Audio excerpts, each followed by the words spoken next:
原爆の死亡者が20万人で、自動車死亡事故が世界通算6000万人以上だと推計、自動車は原爆の300倍の被害を出してませんか？はい、そうですよ。第二次世界大戦で日本人いっぱい死んだよねっていうので、毎年慰霊祭とかやってるんですけど、確かね、第二次世界大戦の時って、年間60万人ぐらい日本人死んだんですよね。今ね、年間80万人ぐらい日本人減ってるんですよ。だから第二次世界大戦よりよっぽど日本人減ってるんで、これを起こしている責任があるとしたら、戦争よりも大きな責任を負うべきであるということが成立するはずなんですけど、なんかね、日本政府はなぜかそういう問題があるというふうにはならずに、未だにのうのうとやってらっしゃいますよね。戦争よりもよっぽど悪いものはあるんじゃないかなと思いますけど。終戦の日となると旧マスコミはかつての軍部の属相をひたすら反戦の願い、対しネット系歴史修正主義、日本軍は植民地解放の英雄、共産党の裏のユダヤ人にはめられたなど、そんで両者いやいや犠牲になったおじいさんの明かり旗を下げると、そのどれにも共感できないので黙祷など手術年どこでもしてません。これにひろゆきさんの主な歴史観を聞けたら嬉しいです。別に歴史観というか、どれが正解かっていうもんじゃないと思うんですよね。例えばその命令をされて、その命令に従わざるを得なくて、戦争行って前線で死にましたみたいになると、どうでもいい命令で従ったので大変だよねってあるし、でも現場の人で、本当にそのなんか、日本の家族とかを守るためには敵を倒さなきゃと思って戦った人もいると思うんですよ。いろんな人がいるので、どれが正解とかないと思うんですよね。どれかに勝手に思い入れをしてるんですよね。軍部の独創って言ってる人で、そもそも軍部って独創する人なんですけど、軍が物事を決めて進めるわけだから独創以外にないと思うんだけど、日本の場合って多分自衛隊、日本軍って独創できないんですよね。アメリカのお金が立ってるので。なので、基本的には独立国家の軍部は独創しているものですと。戦争でいっぱい人が死んだよね。死なない方がいいよね。なので反戦っていうのもあるんですよ。反戦って言って戦争が起きないっていうのだったら、ビルマとかって占領されてないんですよね。ミャンマーっていう仏教国があるんですけど、イギリスが攻めてきた時に、祈ってればなんとかなるだろうって祈り続けて占領されたっていう。そういう国があるんですけど、反戦って言ってても別に平和は作れないので、平和のためにはある程度武力なりなんなりがないと平和というのは作れないよねと。殴ってきたらめちゃめちゃ強く殴り返すから殴ってくるなよっていうための殴り返す力っていうのがないと、そもそも平和って成立しないよねっていうのがアメリカとか中国とかロシアとか大国の考え方なんですよね。スイスみたいなどこも攻めないけど、もしうちのこと攻めるんだったらガチでお前らぶち込んで全員が思ってるっていうのがスイス。アメリカとかって軍人さんっていう人がアメリカ軍とかアメリカ海軍とか海兵隊とかっていう形で職業軍人の人が戦いますと。で、一般市民は一般市民なんですけど、スイス人っていうのは徴兵制なので、全員で敵をしに行くっていうのを決めてて、毎年1回2回とか軍事訓練あるんですよね。そこら辺の酒屋のおっちゃんとかの家の倉庫とかに普通にマシンガンとかがあるんですよ。橋とかあるじゃないですか。普通に生活してるんで。で、その橋とかにも大体爆薬仕掛けたんですよね。で、敵が来た時は橋を爆破するとかっていうのがもう決まってるんですよね。こう来たらこう爆破しようとか。スイスっていうのは相手の国を攻めるのはしませんよと。ただ、攻められたとしたら全力で戦うって決めてるので、そうすると相手がどれだけ進軍が遅くなるかっていうのが重要なので、道路を壊すとか橋を壊すっていう準備をしてるんですよ。例えばチューリヒとかの空港っていうのは、早々にスイスを攻める国があった場合は、空港はぶっ壊れるだろうと。なので、空港はぶっ壊れる前提で、高速道路とかが滑走路になるように作られてるんですよね。滑走路として使えるように高速道路を作るとか。じゃあそれを誰がやるのかとか、指揮系統はどうやって動かすのかとか、仮にじゃあドイツが攻めてきましたっていうので、ドイツがスイスの村を占領するじゃないですか。でも占領した時に電気も必要だし、水も必要だよねと。でもそこで発電所ガンガンぶっ壊すし、ダムにも毒ガンガン入れるみたいなことやられると、今度はそのドイツの兵隊が飢えちゃうわけですよ。水持ってこいとかって命令するためにスイス人を生き残らせるじゃないですか。じゃあ奴隷として使おうと。ところがスイス人っていうのは基本的にみんな殺す訓練してるんで、奴隷にしようと思ったやつが歯向かって突然撃ってくるとかになるわけですよ。山の中とかいろんなところに武器が隠してあるので、武器を取り上げた後に奴隷として使おうと思って、じゃあ山行って巻き取ってこいとか、燃料取ってこいみたいなことやると、武器持って帰ってくるみたいになるので、基本みんなスイスとは怖がって戦争しないっていう。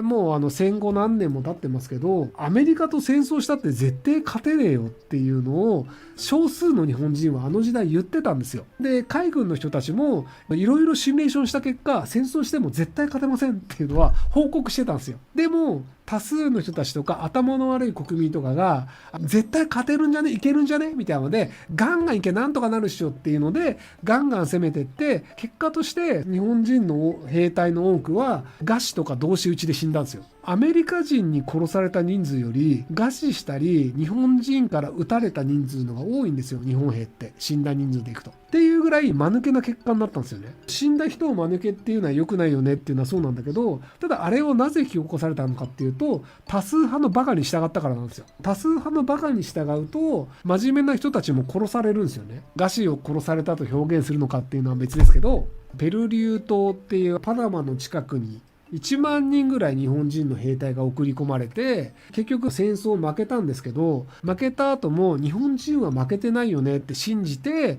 ずっと2年ぐらいその土地に居続けて、最終的には半分以上の人たちが死んだり餓死したりっていうのがある事件があって、そこの生存者の人がたまたま漫画家で、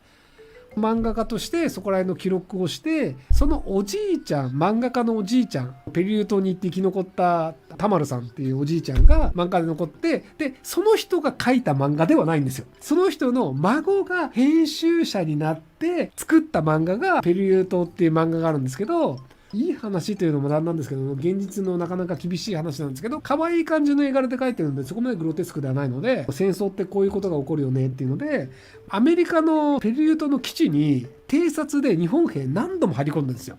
1年近く入り込んで食い物とか服とか弾薬とかバンバン盗んでるんですけど、全然捕まんないんですよ。ゴミ捨て場に行くと雑誌とか新聞とかがあって、もう日本負けました、日本は降伏しました、銀座にはアメリカ兵がいてアメリカ兵と日本人が仲良くやってますっていう写真も記事も全部手に入れてるんですよ。その当時のペリュー島にいた日本人はちゃんと通訳もいて全部訳してるんですよ。普通に戦争負けました、長崎とか広島にも原爆落ちましたっていう記事も読んでるんですよ。にもかかわらず信じないんですよ。で信じないで、これはアメリカが謀略としてやってると。謀略としてアメリカ軍の基地のゴミ捨て場に捨てて、それを日本人が拾うように仕向けて、日本兵がそれを拾って戦争が終わったんだって誤解して出てくるという策略なんだっていうのをみんな信じてるんですよ。本当バカって怖いよね。頭の悪い意見っていうのが多数派になっちゃうと、人はそれを信じちゃうっていうのがあるので、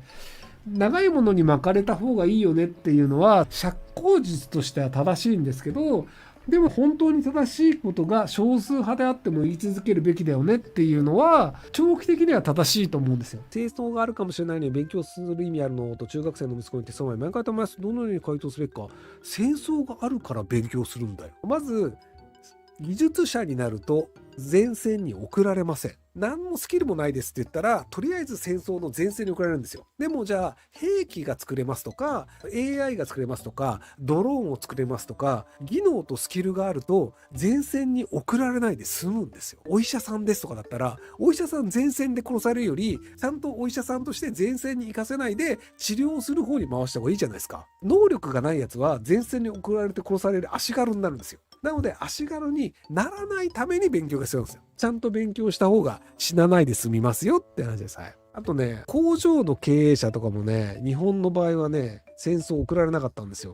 工場で生活するための物資を作ってるとしたら、その経営者を戦争に送ったらその会社成り立たないじゃないですか。食品工場で缶詰作ってますっていう会社の経営者が戦争送られたらその会社が回んなくなっちゃうから。なのでスキルを貯めて金を稼いで会社経営者になると戦争に送られなくて済むってなりますよ。でも八百屋とかだと送られるんですよ。八百屋は他の人でもできるよねっていうふうに思われて、この町で八百屋1軒潰れたとしても他の町で買ってくださいになるんですけど、割と大きい企業ってなるとその会社潰れたらそこで働いてる人のも失業しちゃうし、そもそもその製品も必要だから、じゃあ経営者は捕まえない方がいいよねってなったりするので、金を稼ぐスキルをつけるっていうのをやった方が戦争の時には生き残る可能性があります。あと僕みたいなパターンね、外国に住む。僕がなぜ外国に住めるかっていうと、お金があるっていうのもあるし、働く場合ってビザが必要なんですよ。外国で労働する場合って、例えばオーストラリアとか点数制になってて、4年生大学卒業してますかとか、TOEIC、TOEFL で何点取ってますかとかっていうスキルで何点以上になったらアメリカの滞在ビザ出しますとかっていう感じなんですよね。でシンガポールだと東大京大出てると労働ビザ取れるみたいなっていう感じで、日本が戦争に巻き込まれるんだったら戦争してない国に行った方がいいよね。そのためには大卒であるるとか、英語が喋れるとか、貯金がどれぐらいあるっていうその資格があると外国の滞在ビザが取りやすいです。なので生き残るために勉強した方が良いって話ですね。ご視聴ありがとうございます。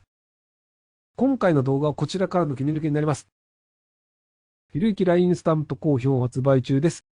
概要欄に購入リンクがあるので、そちらから購入できます。よろしくお願いします。